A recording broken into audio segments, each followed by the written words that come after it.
एक दो नहीं थे, सैकड़ों की तादाद में थे। सर झुकाए बाजार से ऐसे चल रहे हैं। तारीख निगार कहते हैं वो इस तरह से चल रहे थे कि उनके सरों पर अंडा भी रख दिया जाता तो नहीं गिरता। ना इधर हिलाए ना उधर हिलाए, ना इधर देखे ना उधर देखे, और बराबर अपनी नजरें जमीन पर झुकाए हुए तेजी से चलते हुए उस किले के फाटक तक पहुंच गए। वहां वो पादरी साहब इंतजार में थे। भटक गए होंगे, औरतों से भिड़ गए होंगे, दौलत जमा कर रहे होंगे, मगर ये दीवाने ठुकराते हुए हर दौलत और उरियानियत को उस किले के फाटक तक पहुंच गए।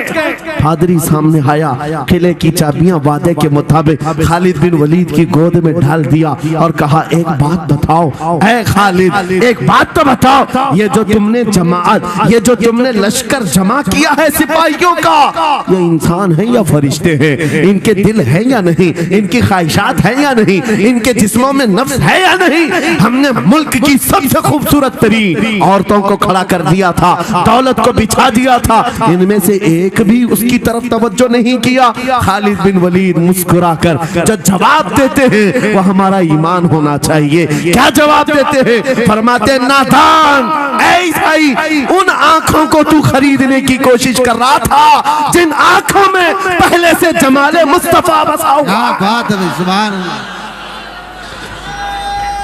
अल्लाह। या रसूल,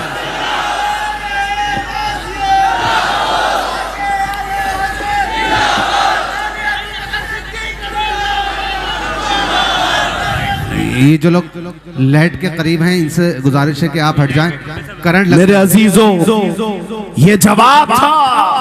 उन आंखों को दुनिया का हुस्न क्या धोखा दे सकता है जिन आंखों में पहले से जमाले मुस्तफा बसा हुआ। और तारीख ने बार बार ये गुमराह करने की कोशिशें की, एक बार नहीं, दो बार नहीं। कलयुबी में एक हिकायत है, हजरत शहाबुद्दीन कलयुबी ने लिखा है, 3 भाई एक ईसाई बादशाह की कैद में आ गए थे।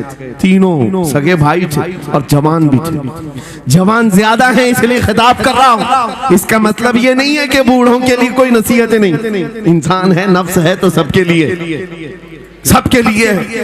3 जवान कैद में आ गए। बादशाह ने उनको ऑफर दिया कि मेरे दीन में आ जाओ, मैं सिपाही बना लूंगा, वजीर बना लूंगा, मगर वो रसूलुल्लाह के गुलाम थे, मेरे आका के शहदाई थे। कहा, इतनी आसानी में तो हम दीन नहीं बेच सकते। तवज्जो है नौजवानों, ये सब तुम्हारे साथ हो रहा है। दौलत तुम्हें दिखाकर, हुस्न तुम्हें दिखाकर अगर दुनिया खरीद सकती है तो लानत है ऐसे तुम्हारी जिंदगी पर। तुफ है। फिर वो कैसा ईमान वाला है, कैसा मुसलमान है जिसने अपने नबी की मोहब्बत को हल्की चीज में बेच दिया?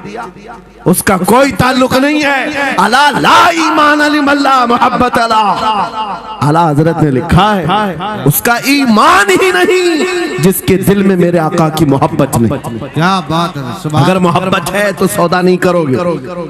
3 भाई एक बादशाह की कैद में आ गए और उनको ऑफर दिया गया, दीन बदल लो, हमारे दीन में आ जाओ, छोड़ देंगे। सख्त थे, जमे हुए थे, डटे हुए थे। कहा नहीं, कहा जल्लाद को बुलाओ, कोड़े मारो। कहा तैयार हैं। इतना नहीं, बादशाह इतने गुस्से में था, जल्लाद को बुलाया और कहा, एक कढ़ाई लाओ, तेल डालो और खौलाओ। तेल डाल करके खौलाया गया। जब तेल खोलने लगा, इन तीनों में से बड़े भाई को उठाकर तेल में डाल दिया। चलते हुए तेल के अंदर जब उस नौजवान को डाला गया तो फौरन दम जदन में रूह निकल गई, शहीद हो गई। 2 भाई देख रहे हैं, अपने बड़े भाई की मौत देख रहे हैं। ये हालात आ गए, ये बातें याद रखना। थोड़ी देर के बाद बादशाह ने दूसरे से कहा, अब बताओ तुम्हारा क्या इरादा है? दूसरे ने कहा, अब तो और भी तुमने सख्त कर दिया इम्तिहान, हम तो अपने नबी को धोखा नहीं दे सकते और ना ही मेरे शहीद भाई को। बादशाह ने दूसरे को उठाया और तेल में डाल दिया, खोलते हुए तेल में डाल दिया। 2 शहीद हो गए। तीसरा जो था वो 22 साल 25 साल के बीच का था। ये भरी जवानी है, अंगारा होता है। हर नौजवान को ये लगता है कि ये दिन हमारे ऐश के हैं। दुनिया में जहां चमकती हुई चीज को देखता है, दिल दे बैठता है, माँ बाप से भाग जाता है। घर बार को छोड़ देता है, उसको हर अच्छी चीज बुरी लगने लग जाती है। ये उम्र बड़ी खतरनाक मंजिल पे आ जाती है नौजवानों, जो इस उम्र में बच गया इंशाअल्लाह वो आगे भी बच जाएगा, आगे भी बच जाएगा। 22 साल का खड़ियल जवान है जिसके सामने उसके 2 भाइयों को खोलते हुए तेल में डाला गया, उसकी कैफियत क्या होना चाहिए? अब पूछा गया तुम्हारा क्या इरादा है? कहा इस तरह तुम 100 बार भी तेल में डालोगे तो मैं यही कहूंगा मेरा रसूल मोहम्मद सुभान अल्लाह सल्लल्लाहु अलैहि वसल्लम, हमारे आका मोहम्मद सल्लल्लाहु अलैहि वसल्लम हैं, मैं यही कहूंगा। बादशाह इतने गुस्से में था, कहा कि इसको चीर दो, इसको काट दो। वजीर था बादशाह का चालाक, उसने कहा इसको कत्ल कर देने मार देने से कुछ होगा नहीं, मुझे 1 महीने का टाइम दे, इसको चेंज करके लेके आऊंगा, अगर नहीं लाया तो मेरी जिंदगी दांव पे लग जाए। बादशाह ने कहा ले जाओ, 1 महीने का टाइम है, इसको बदल करके लाओ। वजह यह थी कि उस वजीर के घर में बड़ी खूबसूरत लड़की थी जिसके रिश्ते के लिए बड़े बड़े बादशाहों के शहजादों के पैगामात आते थे। वजीर ऐसा था कि इस एक नौजवान पर अपनी पूरी मेहनत सर्फ करना चाहता था। घर लाया, कमरे में रखा, अच्छी ग़िज़ाएं दी, कहा मैं तुझे मारना नहीं चाहता, कुछ नहीं, तू अपनी जिंदगी में मस्त रह। उस नौजवान ने कहा ठीक है। उसके बाद अपनी बेटी को लगा दिया, ए बेटी तेरे पास तेरे बाप को बचाने के लिए एक ही काम है, इस जवान का दिल जीत करके लिया, बादशाह से जो चाहे तुझे दिला दूंगा। उस लड़की ने कहा ये तो चुटकी का काम है मेरा। जिसके पास हुस्न होता है उसे ऐसा लगता है हर किसी को अपने दामे फरेब में फंसाएगी। इतना आसान नहीं है, हर कोई लट्टू नहीं होता। रात को जब ये लड़की आती, नौजवान मुसल्ला बिछाता सजदे में चला जाता, और वो खड़ी रहती बैठी रहती, खड़ी होती बैठी होती, रात गुजर जाती, वो ओंग ओंग कर चले जाती। कितने दिन हो गए, रोजाना वो बात तक नहीं करता, सर तक नहीं उठाता, उसका सजदा लंबा ही होता चला जाए। जब वो चली जाए सजदे से उठ जाए। महीना गुजरने को आया, तंग आ गई, कहा उस जवान को, ए नौजवान, ए पत्थर दिल के लड़के, जरा उठकर एक बार मुझे देख तो ले। मेरे हुस्न को देखने के लिए बादशाहों के शहजादे बेचैन रहते हैं, बड़ी बड़ी जगहों से मेरे निकाह के पैगामात आते हैं, मगर मेरे बाप की इज्जत की सलामती के लिए मैं तेरे साथ लगी हूँ। क्या बात है, तुझे गुरूर कितना है, मुझे देखता क्यों नहीं? नौजवान ने सर उठाए बगैर कहा, बस तू अपने मकसद में कामयाब नहीं हो सकती, वापस चली जा, इसलिए कि इन आंखों में एक ही हुस्न बस रहा है, वो आमिना के लाल का हुस्न है। क्या बात है, नारे तकबीर, बस वो एक हुस्न बसा हुआ है और उस हुस्न को धोखा नहीं दिया जा सकता।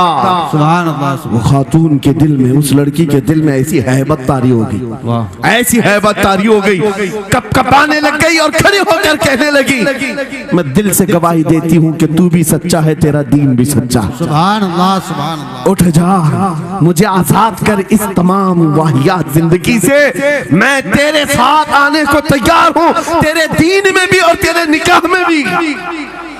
नौजवान खड़ा हुआ, कहा कि ये ईमान लाई हुई। उस खातून ने कहा मैं तेरी बेड़ियां खोलती हूँ, मैं यहाँ से जाने का रास्ता फराहम करती हूँ।